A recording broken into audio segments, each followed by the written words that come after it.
एक दिन पहले ही स्ट्रेट ऑफ हॉर्मुज में ईरान ने सिंगापुर के कार्गो शिप को टारगेट किया था।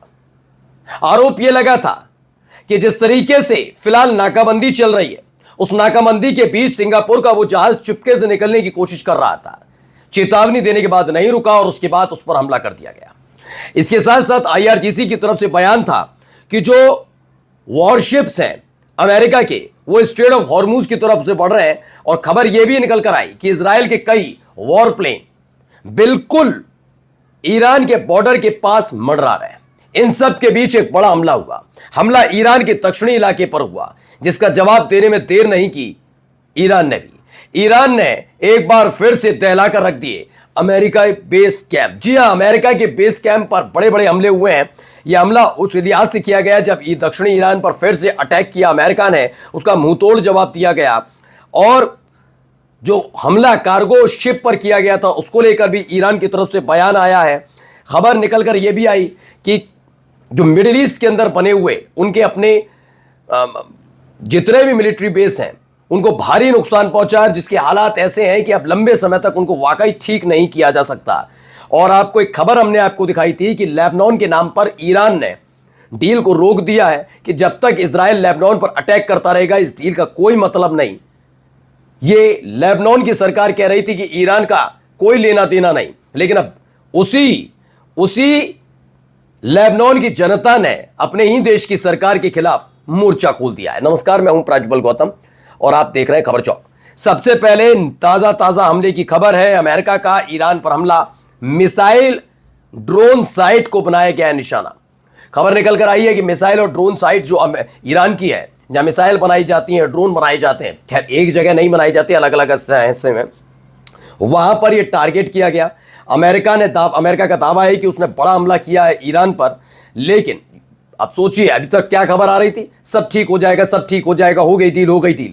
मैंने तब भी कहा था डील पर इतनी जल्दी मोहर मत लगाइए, क्योंकि अमेरिका जो है, खासतौर पर जब से ट्रंप के हाथ में आया है, ट्रंप की एक दुखती नब्ज इजराइल नेतन्याहू के पास है। बड़ा मुश्किल हो जाएगा ये समझना। जब तक पहली बात तो साइन भी दोनों करते तो कोई मतलब नहीं, जब तक शांति पूरी तरह से स्थापित ना हो तब तक। अब देखिए, अमेरिका का ईरान पर हमला हुआ, मिसाइल ड्रोन साइट को निशाना बनाया। इसके फौरन बाद एक और खबर आई, देखिए पहले ये, the United State just carried out air strike on Shirik county in Iran. The next few hours will be crucial as Iran could strike US bases in the region। कहा जा रहा है, देखिए ये पूरा बंदर अब्बास वाला इलाका दिख रहा है, ये ईरान का, ठीक है ना, ये इसमें सिरिक है, इनका सिरिक काउंटी, वहां पर ये अटैक किया गया है, ये अटैक।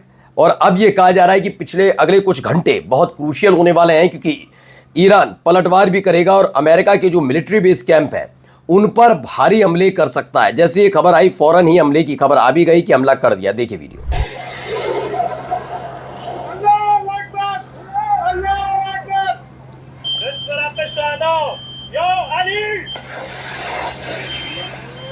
दावा है आईआरजीसी का, अमेरिकी ठिकानों को बनाया निशाना, हॉर्मुज पर सख्त चेतावनी। ईरान की इस्लामिक रिवॉल्यूशनरी गार्ड कॉर्प्स यानी आईआरजीसी नौसेना ने दावा किया कि अमेरिकी हमले के जवाब में उसने क्षेत्र में अमेरिकी सैन्य ठिकानों को निशाना बनाया। आईआरजीसी ने कहा कि स्ट्रेट ऑफ हॉर्मुज की स्थिति अब अमेरिकी हमले से पहले जैसी नहीं रहेगी।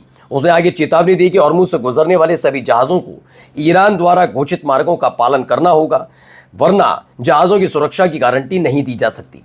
ये सिंगापुर के एक जहाज़ पर हुए हमले के बाद अमेरिका की तरफ से उठाए गए कदम में एक बार फिर से ईरान ने अमेरिका के जो सैन्य अड्डे हैं, मिलिट्री कैंप्स हैं, उन पर भारी हमले किए हैं। खबर निकल कर आई।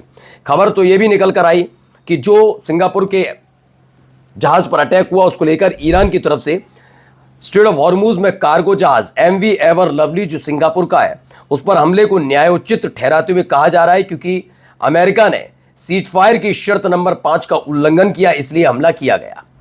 उन्होंने कहा कि हमारी जो अमेरिका से बातचीत चल रही थी, जो सीज फायर का पूरे पॉइंट्स तैयार किए गए थे, उसमें कई तरह की शर्त थी, उसमें शर्त नंबर 5 था, उसका उल्लंघन किया। क्या है शर्त नंबर 5, पहले वो समझिए। ईरान के मुताबिक 60 दिनों तक जहाजों के टोल फ्री गुजरने पर सहमति बनी। ये हमने आपको खबर दिखाई थी, 60 दिन तक आराम से गुजर सकते हैं। इस बीच जो डील हो रही है उसको और मजबूत किया जाएगा, जिसमें परमाणु हथियार होंगे नहीं होंगे, यूरेनियम कहाँ जाएगा उस पर भी बात होगी, और भी कई मुद्दे थे जिस पर बात होगी। लेकिन स्ट्रेट ऑफ हॉर्मुज में हर जहाज टोल फ्री बिना टोल दिए आ जा सकता है, उसको कतई नहीं रोका जाएगा। ये क्लियर कर दिया गया था ईरान की तरफ से 60 दिनों के लिए, जिसमें वार्ता चली और वो फेल हुई। फिर से स्ट्रेट ऑफ हॉर्मुज उसी स्थिति में आ जाएगा, ये कह दिया था ईरान ने। लेकिन ये बताया जो सहमति बनी वह ईरान के तय किए गए शिपिंग लाइन पर बनी है, ठीक है ना, और जहाजों की आवाजाही ईरान के साथ कोऑर्डिनेशन के जरिए ही की जा सकती है, ये क्लियर किया गया। जबकि अमेरिका हॉर्मुज स्ट्रेट और हॉर्मुज के दक्षिणी क्षेत्र से जहाजों को गुजारने की कोशिश कर रहा है, जो पॉइंट 5 का उल्लंघन है। उन्होंने कहा कि आप हमको बताइए, हम तो आपको तरीका बताएंगे, आप आराम से लेकर जाइए। लेकिन अमेरिका यह दिखाने की कोशिश कर रहा है कि स्ट्रेट ऑफ हॉर्मुज उसकी वजह से खुला, वो अपनी मनमर्जी के मुताबिक स्ट्रेट ऑफ हॉर्मुज से जहाजों को गुजार रहा है, जब गुजरने की कोशिश कर रहा है। इससे क्या होता है, पॉइंट नंबर 5 यानी कि शर्त नंबर जो 5 है उसका उल्लंघन है, और यह कतई बर्दाश्त नहीं किया जाएगा। इसीलिए यह हमला हुआ है। सिंगापुर के जिस जहाज पर हमले की खबर थी, अब कुछ तस्वीरें हैं, पहले पुरानी हैं लेकिन देखना चाहिए। ये देखिए, ये आपको गिरते हुए तस्वीरें याद होंगी, कैसे कैसे ये हमले हुए थे, एक के बाद एक, एक के बाद एक के बाद ये हमले हुए थे, ठीक है ना, जिससे गुस्सा भी और नाराजगी भी था। अब इसमें क्या बताया गया, बहरीन स्थित अमेरिकी नौसैनिक अड्डे को ईरानी हमलों में हुआ भारी नुकसान। सैटेलाइट इमेज और वीडियो एविडेंस पर WSG यानी कि वॉल स्ट्रीट जर्नल की ने रिपोर्ट जारी की है। वॉल स्ट्रीट जर्नल की एक रिपोर्ट के मुताबिक मिडिल ईस्ट में अमेरिकी नौसैनिक अभियानों के प्रमुख केंद्र बहरीन पर फरवरी के अंत से जून के बीच ईरानी मिसाइल और ड्रोन हमले हुए, जिनमें कुछ हमले अपने लक्ष्य तक पहुंचे। रिपोर्ट के मुताबिक कमांड मुख्यालय सहित कम से कम 1 दर्जन इमारतों को नुकसान पहुंचा। 2 सैटेलाइट संचार टर्मिनल भी क्षतिग्रस्त हो गए। पेंटागन ने इस नुकसान को सार्वजनिक रूप से स्वीकार नहीं किया। अमेरिकी सेना का कहना है कि इस बेस पर कोई सैनिक नहीं मारा गया और हमलों से सैन्य अभियान पर कोई बड़ा असर नहीं पड़ा।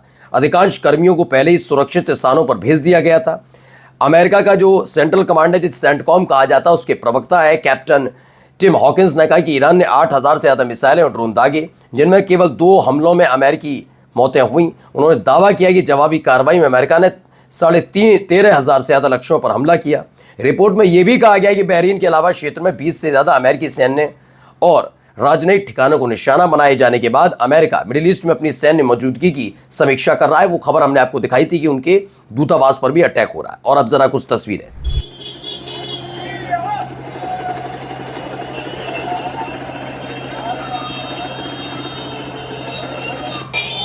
ये देखिए, लगातार प्रोटेस्ट हो रहा है वहां पर। कहां हो रहा है बताऊंगा, लोग सड़क पर उतर आए हैं। हिजबुल्लाह के झंडे उनके हाथों में हैं। लेबनान की खबर है, बेरूत की।